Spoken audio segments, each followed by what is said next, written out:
네, 이번 딥다이브에 오신 여러분 환영합니다. 혹시 여러분 조직의 그 원가 정보요? 이게 정말 최선의 의사결정을 돕고 있나요? 아니면 어쩌면 발목을 잡고 있을 수도 있지 않을까요? 많은 기업이 사실 외부 보고용 원가 대산 여기에 좀 묶여서요. 내부 결정에 필요한 진짜 정보를 놓치는 경우가 꽤 많더라고요. 그래서 오늘은 미국 관리회계사 협회 IMA 자료를 좀 보면서요. 정말로 똑똑한 내부 결정을 지원하는 원가 시스템, 이거 어떻게 만들어야 하는지 한번 파헤쳐 보겠습니다. 이번 딥다이브의 미션은요. 원가 모델링에서 인과관계라는 이 강력한 원칙을 제대로 이해하는 겁니다. 자, 그럼 한번 제대로 들어가 보죠. 가장 흔한 문제가 이거 같아요. 재무팀은 GAAP 같은 외부 보고 규정을 따라야 하잖아요. 네, 그렇죠.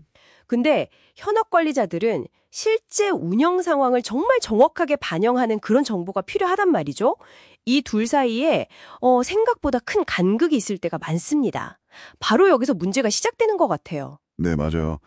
그 간극을 메우는 핵심 원칙으로 IMA가 정말 강조하는 게 바로 인과관계, causality입니다. 의사결정이라는 게 결국 어떤 자원을 얼마나 쓸 거냐 이거잖아요. 그렇죠. 자원 배분 문제죠. 네. 그렇다면 원가 정보 역시 이 원인과 결과, 그러니까 자원 사용하고 그로 인해서 비용이 발생하는 걸 명확히 보여줘야 한다는 겁니다. 단순히 비용을 규칙에 따라 이렇게 나누는 게 아니고요. 자원이 어떻게 활동을 통해서 가치를 만들고 또 비용을 유발하는지 그 운용 과정을 먼저 모델링하고 거기에 비용을 입히는 거죠. 아, 그러니까 운영 현실을 먼저 보고 나서 거기에 맞춰 돈 계산을 하라는 말씀이시네요. 정확합니다. 시티 문제가 있겠네요. 예를 들어서 쉬고 있는 기계, 그러니까 사용되지 않는 자원의 비용은 지금 어떻게 처리되고 있나요?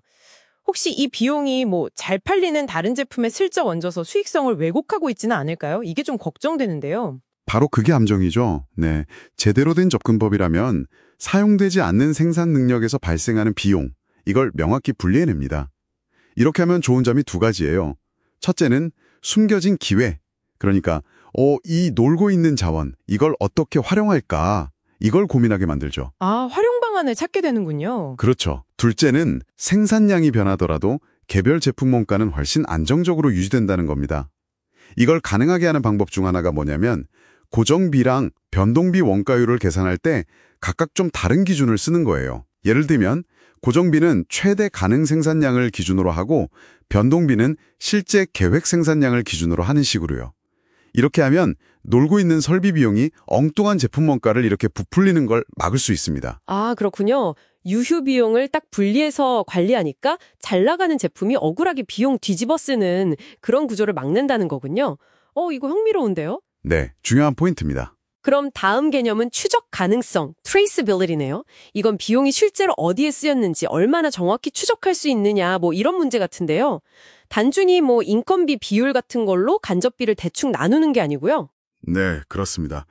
이 자원이 이 제품 혹은 서비스나 고객을 위해 얼마나 쓰였나, 이걸 검증 가능한 수량 기준으로 명확히 추적할 수 있다면 그게 추적 가능성이 높은 겁니다.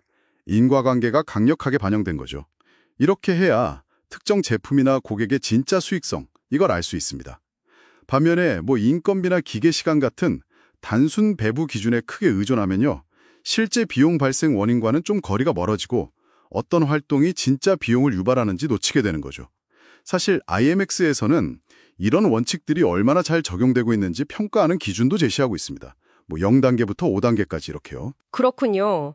결국 이 모든 노력의 목표는 그냥 회계장부 숫자 바꾸는 게 아니겠네요. 맞습니다. 최종 목표는 운영 모델의 원가화, 오퍼레이셔널 모델 코스트드, 이걸 구축하는 겁니다. 즉, 여러분 회사의 운영 방식, 자원이 흘러가는 그 실제 모습이 재무정보에 그대로 투영되도록 만드는 거죠. 실제 운영을 그대로 재무정보에 담는다. 네, 기술적으로는 이걸 통합 데이터 지향성, 인테그레이티드 데이터 오리엔테이션이라고도 부르는데요.